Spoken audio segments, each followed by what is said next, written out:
I was executing acts of espionage. I was crossing borders in a fraudulent identity with fake documentation. Even just dropping a cell phone or leaving $1,000 under a bridge is grounds to be incarcerated in that country, tried under their legal system, and executed.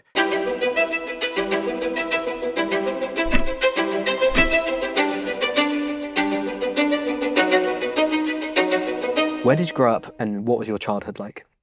I grew up in rural Pennsylvania, which is a part of the United States that doesn't have a lot of brown people, especially not in the 1980s when I first moved there. And my experience was very much that of a typical rural kid, growing up on farmland and in communities that were more like villages than cities. My father actually died when I was very young in a violent crime. He was murdered, and it was in the middle of a time when he and my mom were getting a divorce. So there was all this contention between the two families. So it's been difficult ever since then, because being raised by a stepfather in a family where you have a different last name, you have brown skin and a family has white skin, in a rural community, it just got to be very difficult. Growing up in that environment, what did it teach you about life? From a very young age, I knew that you had to do what other people wanted you to do in order to be liked, in order to win reward. So all through elementary school and high school and all through sports and all through college even, my decisions were driven by what other people wanted me to do, specifically what my parents wanted me to do, and then of course what the other adults that my parents respected wanted me to do. I was not happy at home. I was not a happy kid for the most part. And it's partially, I think, the way I'm wired. I see hypocrisy and I see confusion and I see shifting goalposts and changing goals that you can't control. And I see injustice in all of that. So I very much wanted to leave home as quickly as possible by whatever route was the easiest to me. Ultimately, what ended up happening is I got a scholarship to a military college. And that military college was on the opposite side of the country from where I grew up, and it was exactly what I wanted. I joined the military in large part because it was what I was comfortable with. Doing what I was told is the thing that had gotten me to the success that I had achieved in high school, so why not keep doing what I was told? And when I went into the Air Force, I found that I really was ill-suited to that level of scrutiny. The constant supervision and the constant direction and the constant orders, it really rubbed me the wrong way. But I didn't have any other option. It was either succeed in the military or go back to Pennsylvania as a failure. And for me, the fear of failure was always greater than the pain of current struggle. So what role did you take in the Air Force? I took whatever role the Air Force gave me. At first, I was a student, and as you go through those ranks and grades, you learn different skills. I learned how to fly, I learned a foreign language, I learned enough information about astrodynamics and thermodynamics to become qualified for a secret clearance. I was later assigned to nuclear weapons, nuclear missiles specifically, and then I got my top secret clearance. I got my Cat 6 and Cat 12 nuclear clearance. I was a missileer, somebody who wore a key around their neck and went down into an underground bunker and sat 72-hour shifts. But by the time I left, I had followed the rules and made everybody happy to the point where I was actually a commander over multiple missile squadrons. So I started by commanding 10 nuclear missiles, and I left the Air Force commanding more than 200. When anybody leaves the military, they have a moment where they ask themselves, do I just want something that is the total opposite of everything I've just done? And I was one of those people. It's like having a breakup with a girlfriend or a boyfriend. Once you have that breakup, you want something completely the opposite. And that's what it was like for me. So I left the Air Force and I'm like, well, where can I do the exact opposite of holding the keys of destruction in my hand? And my thought was join the Peace Corps. So as I'm in my final days in the Air Force, I jump online to apply to the United States Peace Corps. And as I go through the Peace Corps online application, there's an actual red screen that pops up, a blue screen technically, that pops up with a red box. And that red box says, you may qualify for other opportunities in the US federal government. If you're willing to put your application on hold for 72 hours, a recruiter would reach out to you. And I'm 27 years old and I'm single and I'm already celebrating the fact that I'm leaving the military. So when I get an invitation that basically says there might be better opportunities for me, I'm the person that says yes. So I put that application on pause, and 24 hours later, I got a phone call from an unlisted number in Langley, Virginia. What was the recruitment process and how did it feel to learn you'd passed? It would be great to say that the recruitment process is brief, but it's not. It's a 9 to 16 month process to be recruited into CIA, and that's from the first interview, not from the first phone call. So you go through multiple rounds of interviews. The first interview is really focused on whether or not you are a good fit for the position they think you psychologically fit. Your second is an interview for intelligence. They want to see whether or not you actually know world affairs and can you write, can you speak, can you work as part of a team, can you solve a problem in a short period of time. And if you've passed those two phases, then you go on to the really robust psych evaluation, the polygraph, the interview with a staff psychologist to start looking to see whether or not you really are who you appear to be based off of the previous interviews. By this point, you know you're applying to be a CIA officer. But you don't know what a CIA officer does. So in your mind, you're thinking that you're competing for the chance to be James Bond. You think you're competing for Lamborghinis and cocktail dresses and Monaco. So you're doing your absolute best to try to make everybody happy. And making them happy means being honest. So you're telling them about your drug use. You're telling them about your sexual fantasies. You're telling them about the time that you didn't do your math homework and cheated off your friend. You're telling them everything because you don't want them to say no to you. Wait, so you're actively telling them the truth? Absolutely. That's what they're looking for. They're looking for somebody who is willing to be absolutely transparent with the agency, with the organization, even over their own embarrassment, because that's the person who can be trusted in the field to execute an operation where they have to have sex with a prostitute and steal a secret from a general. That person has to come back and be honest again in order to collect the intelligence and make sure that all the legal ramifications of the operation are suited. So while it feels invasive, it's actually a test for professionalism. When I was first recruited by CIA, they asked me to be what's known as a case officer. And a case officer or an operations officer or what's known as an OO or a CO, these are called core collector positions, which means these are roles that go out and meet with people in the field actively stealing secrets. It's what you see when you watch James Bond, minus all the shooting and the high-speed boat chases, right? He's out there stealing thumb drives. He's out there making contacts. He's out there at casinos and brothels shaking hands with bad guys. That is what a core collector does. How does one train to become a CIA case officer? When you go to training at the farm, it's not the first training that you have. You have almost a full year's worth of training on the job beforehand. Training to be a case officer involves essentially 3 different skill sets. There's a cognitive skill set where you have to improve the way that you think. So understanding your own biases, your own limitations, understanding how you process information, whether you have a long-term or short-term memory, boosting the opposite type of memory. Then there's a technical skill that is based around the intelligence itself. And those technical skills around the intelligence are literally how you write a report, how you send it in secret, what the different avenues are for transmitting what's known as clandestine messages. So there's this technical element around the intelligence. And then there's the technical elements around operating itself. How you create an alias, how you live and operate an alias, how you travel across a border fraudulently, how you steal secrets, how you elicit information, how you drive a car at high speed, how you self-evacuate, how you hold your breath for longer than 2 minutes. All those technical operating skills are kind of the third pillar. So all the fun, sexy stuff really happens at the end. And all of the nitty-gritty intel stuff happens at the beginning. Why do you think you were what they were looking for at the CIA?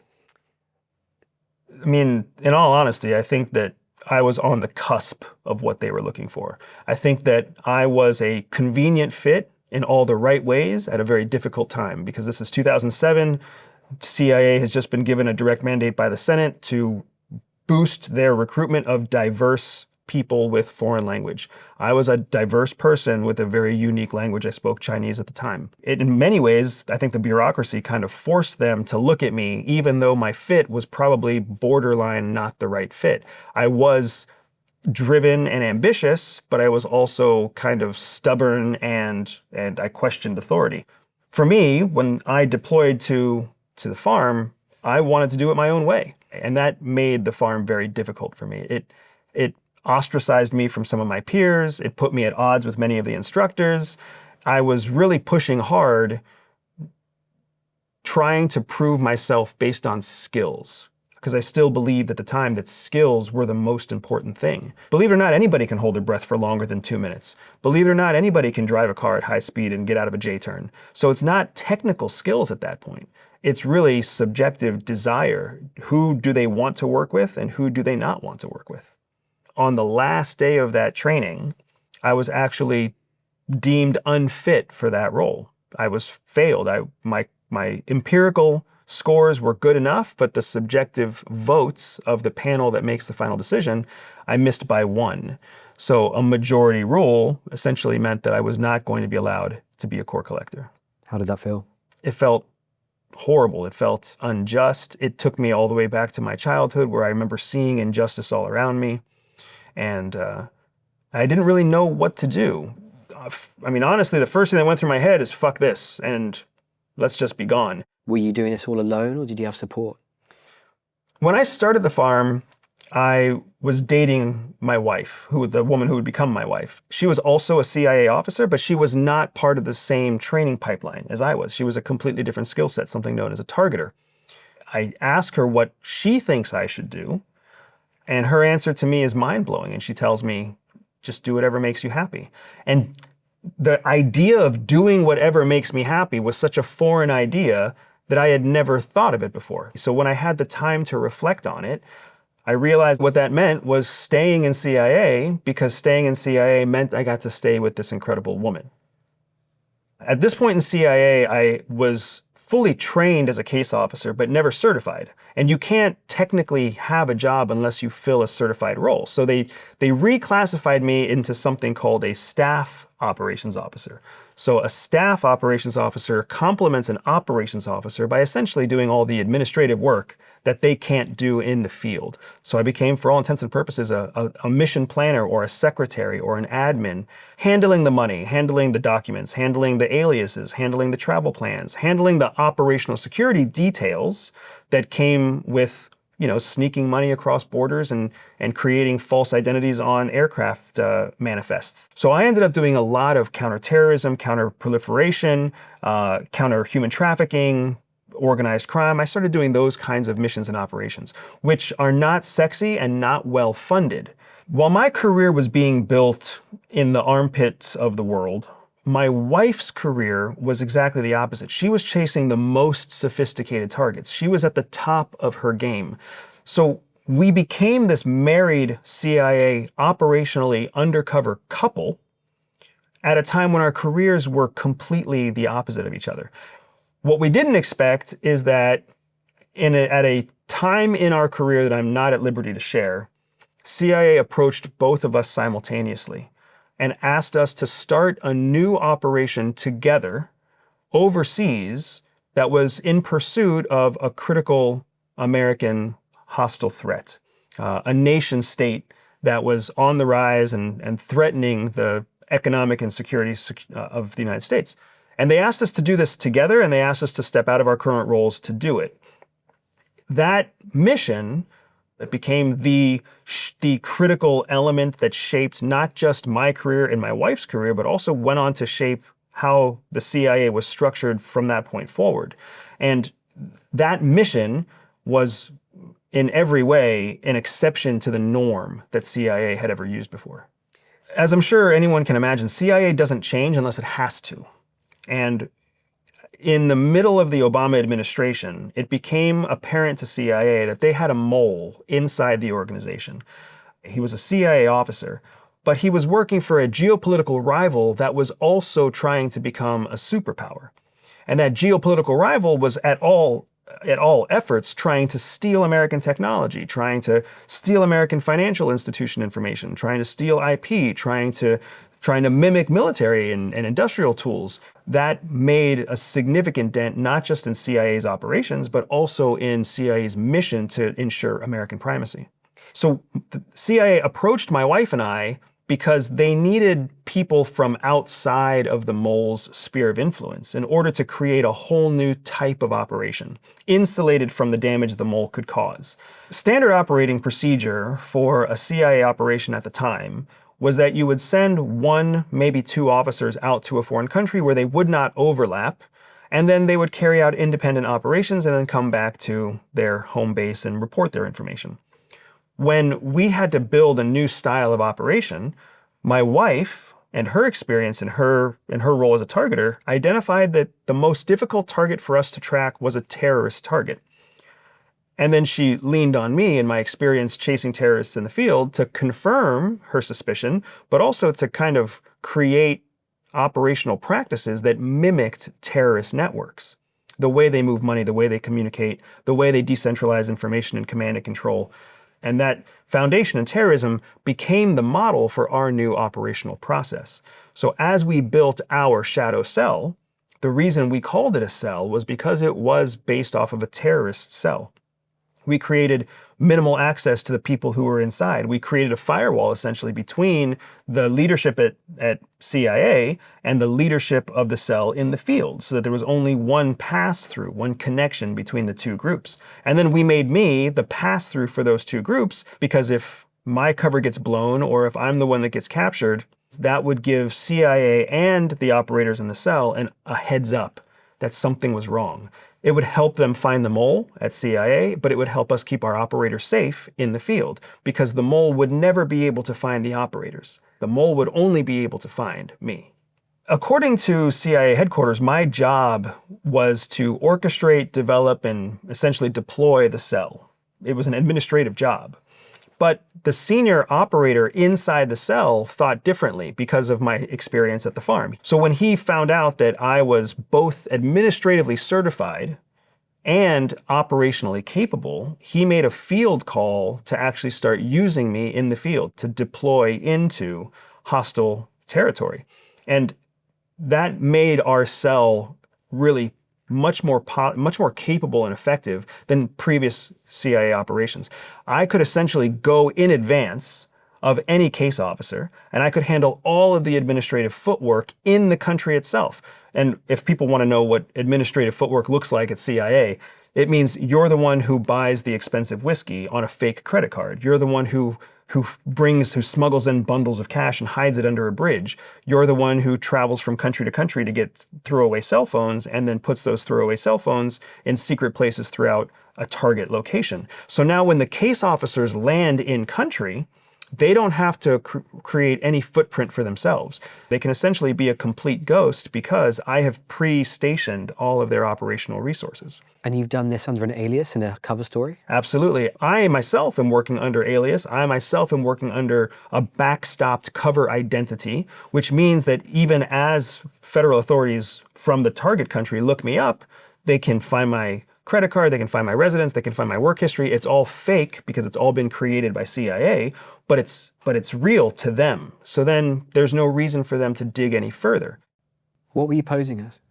The details of my alias are classified still. What I've been allowed to express is that I was in a commercial capacity. I used a name similar to my name. My true name is Andrew. My alias names almost always would start with the letter A. It just makes it easier for me to be able to remember them on the move. I look Latino. My surname should be Latino. It wouldn't make very much sense to give me a surname that was Russian. So that's how our aliases are built, and that's how we operate. And then for me, I was able to operate in a commercial context because we knew that our target country was vulnerable to commercial ploys. It wanted to become a competitor to the United States. So instead of coming in under some kind of diplomatic identity, I would come in under a commercial identity. And it gives you an opportunity to blend in and you don't get noticed, right? Exactly. And when you talk about blending in or when you talk about being a gray man, people don't realize that that doesn't mean that you're neutral. It doesn't mean that you are dead weight. It means that you are just slightly contributory. You're just slightly liked. You're just slightly welcomed. That's how you truly become gray, because in the moment, nobody feels threatened by you. And 5 minutes after you leave, nobody remembers you were there. So the magic to being CIA, the magic to really actually living and working undercover, is to be just slightly liked, but not liked enough to be remembered. How much danger would you have been in if you'd got caught? Even though I was traveling in a role that was administrative, I was executing acts of espionage. I was crossing borders in a fraudulent identity with fake documentation. That is a an offense around the world. Even just dropping a cell phone or leaving $1,000 under a bridge is grounds to be incarcerated in that country, tried under their legal system, and executed. While it was very high stakes, it was also something that we had learned specifically to master at the farm. Was there ever a moment where you did feel your life was in danger on one of these operations? At the peak of our shadow cell operation, I fell under scrutiny by a sophisticated surveillance unit. Generally speaking, when you travel to a hostile country, if you're a person of interest, you'll come across something that I call bumbling surveillance. People who are off work, people who are retired, people who are nosy Nellies, who are just following you because they know that you're not from their country. And they're looking for a quick payday. If they find somebody on the phone talking about a trade deal, they can report that to the police, and the police can decide whether or not to tap their phone. But that's just a bumbling, untrained surveillance person. When you come across a trained surveillance team, they know how to be discreet. They know how to hide in the shadows. They know the right distance to stay behind you. They have resources that your normal bumbling surveillant doesn't have. But also, your bumbling surveillant gets told not to follow you that day. The first tip that turned me on to the fact that something may be wrong was the lack of a surveillant, was the lack of a bumbling fool. I'd always had one. I had always expected one. And when that person wasn't there, my first instinct was actually to pat myself on the back and tell myself how good I was at spying. But immediately after that, I realized I probably am not that good. What has probably happened is that I need to turn up my own awareness and look to see if I've been surveilled by a sophisticated team. And I went from that moment into what we call a surveillance detection route, or a professional series of movements that's designed to disclose a surveillance team. After identifying that I was under a more sophisticated surveillance team, I knew that I had to get out of the country. Once you're a person of interest, it's just a matter of time before the country can leverage more resources to capture you, to arrest you, to detain you. So my number one goal was to self-evacuate, to get myself out of the country. And I looked at different ways of doing that, and I decided that the most cover-consistent way to leave the country was through a commercial airport. It was going to raise the least red flags. It would give me the most public environment to try to resist their temptation to arrest me or wrap me up, because an airport is a very public place, and it would potentially create an incident to have a foreigner arrested in an airport with or without charges that they would share immediately. When I went to pass through security at the airport, however, my passport had been flagged. So I was immediately moved into secondary screening, and I was pushed into an interrogation room with two different interrogators. I got very fortunate because the interrogators themselves were not as well trained as I was. So I could see their techniques, I could see their struggles, I could see the lack of coordination in their interrogation, which empowered me to resist. It empowered me to counter. And that doesn't mean I argued back with them. It means I knew that I had a position of information superiority over them in this particular interrogation. In the end, after a few hours of interrogation, they ended up letting me go because they didn't have enough to hold me any longer. So as I'm leaving the interrogation on the concourse going to the plane, even as I'm boarding the plane, even as the plane is taking off and flying through foreign airspace, at no point did I ever feel like I had escaped. One of the things that spy movies and films get completely wrong is what it feels like to actually escape. I was watching a spy TV show recently, and these two people barely escaped an explosion in a house. And they went back to their safe house, and they sat down, and they had like a drink. Like they shared a bottle of scotch. That is 100%, that is not what it feels like when you survive or when you escape a dangerous situation. The first thing is that you never think you've escaped, ever. You escape one trying moment, and all that's going through your head is, what's the next moment where I might be captured, I might be killed, I might be caught? I didn't have my scotch moment until after I got back into my own identity, into my own home, when I got back from the operation, which was 36 hours later. How did it feel to see your wife again? The romantic answer would be to felt like it was wonderful to see my wife again, that she was all that I had thought about. But the reality was that it wasn't until I saw her that I even really remembered I was married. the whole time that I was trying to get back, all I was worried about was, what if something interrupts me? What if I get caught? What if I get captured? And then the constant kind of impending doom of knowing that I was going to have to report to CIA, that I was under surveillance, that I was going to have to justify and defend myself, that I was going to have to explain what was going on, what were the ramifications for the operation, what were the ramifications for the other officers, was it even safe for us to send these officers in anymore? Is the mole on top of me? Is the mole so knowledgeable about me that my personal safety is at risk in other parts of the world? That's all I was thinking about. It wasn't until I actually walked back into our safe space behind a padlocked door and dropped my Alex Hernandez identity and literally picked up my Andrew Bustamante identity, and my wife walked into the room, and that's when I saw her and I was like, oh, I'm married again. It's great to see you. Here's a kiss on your forehead. Here's a hug. Holy shit. How do I report this? Did you catch them all? The mole was captured about 5 years after my wife and I left CIA.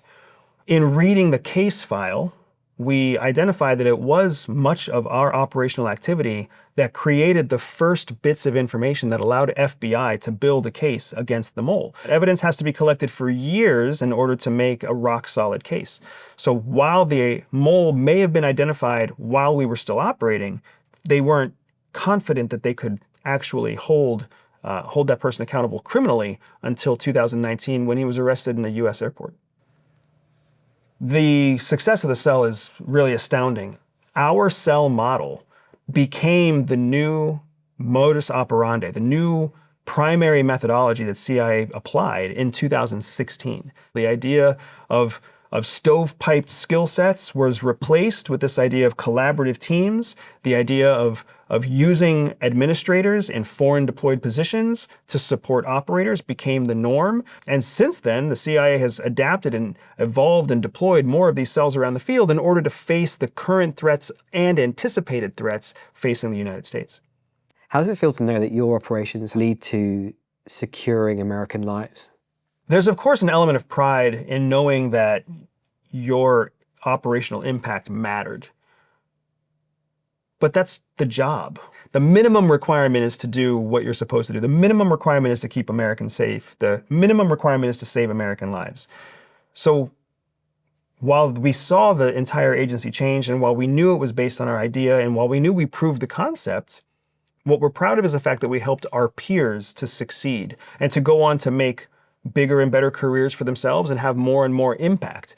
That, in a strange way, is actually more of a unique reward than just keeping Americans safe. We ended up leaving our job with CIA, but not having support to find a new job. If you could imagine trying to find a job with a resume where your last 7 years, nobody can speak to what you did, nobody picks up the phone when you call them, we looked like fucking drug dealers. We looked completely fraudulent. I was trying to fit into a norm again, when CIA had given me a skill set to break away from the norm. And as soon as that clicked, everything changed. I could fake my way through a interview. My wife was a trained person who was designed to find people of interest. So we worked together. She found an executive with a position that she knew he was trying to fill. She knew where he played golf. She knew what his favorite drink was. She knew how many kids he had. She knew when he was going to be there. And then it just turned into an operation. And when that operation worked, we did the same thing for her. And then we just started using spy skills in everyday life, and it worked. Cheating worked. Working outside of the norm worked. And that's what gave us the idea to create a company where we teach those skills. And that is my company, Everyday Spy.